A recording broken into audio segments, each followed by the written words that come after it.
Hello, welcome back to another entry of the Villainpedia.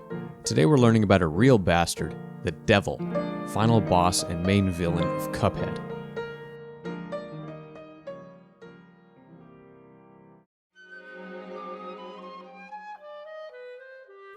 Cuphead's Devil is just one recent entry on a long list of video game portrayals of Satan, and this version of the ancient evil is about as slick and stylish as they come, while also being kind of a really beautifully pared down villain. Cuphead opens with an awesome cinematic, just laying out the basic plot, with the devil being the obvious bad guy from the top. He's the owner of the Inkwell Hell Casino, and also the overall ruler of Inkwell Hell, the presumed underworld of Inkwell Isle. A couple of charming young, vessel-headed fellas come in one day to roll the dice and find themselves on a hot streak. The devil, of course, loves to make deals, so he approaches the lads and offers up every drop of wealth in the casino if they were to win the next roll. In classic devil fashion, if Cuphead and Mugman lose, he'll just claim their souls. Cuphead hastily agrees and throws down the dice. The devil is delighted to see that the guys roll snake eyes and thus lose the bet. But was the game rigged?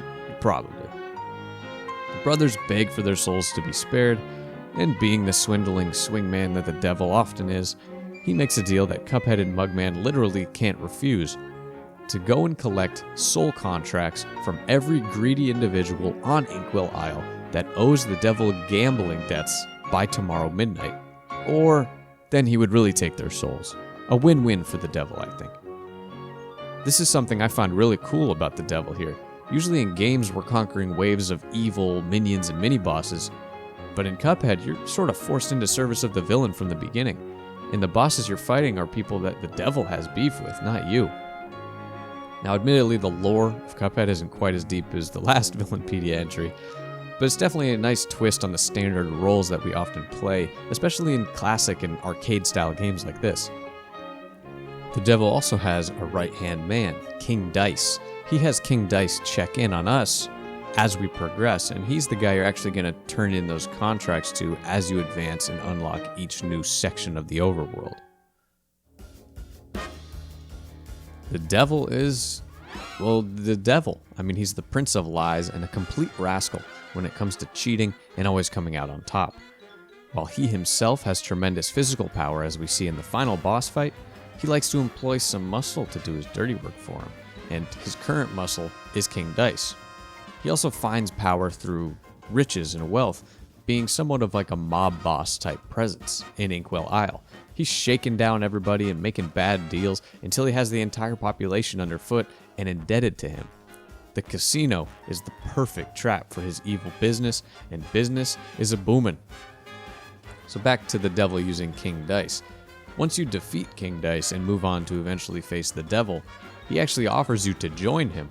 If you do this, you see a little ending of Cuphead and Mugman as like demonic soulless servants, probably just replacing the king as his new right-hand men. If not, it's on to the final fight. I also just like how there isn't any further demonic explanation for the devil's bad doings. No rituals or deep demonic backstory. He's literally just a sleazebag who's trying to make a buck. And a soul.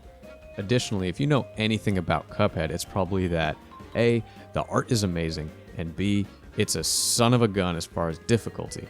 And the devil is no disappointment in this department. And I wouldn't say it's the hardest fight in the game, but it more than feels like the final encounter and the climax of this journey to slay evil. The reason the devil fails is actually kind of biblical. His pride gets the best of him. He believes he's going to win every bet, every wager, every fight, probably because he's also cheating a little bit.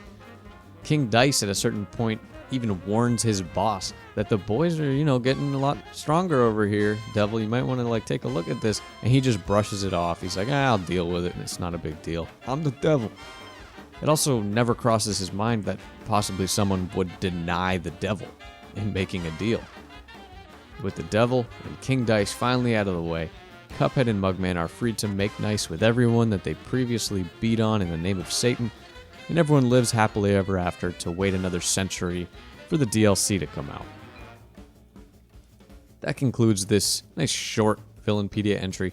If you liked it, check out the last entry and look forward to the next. I appreciate your time. Thank you for watching. Peace.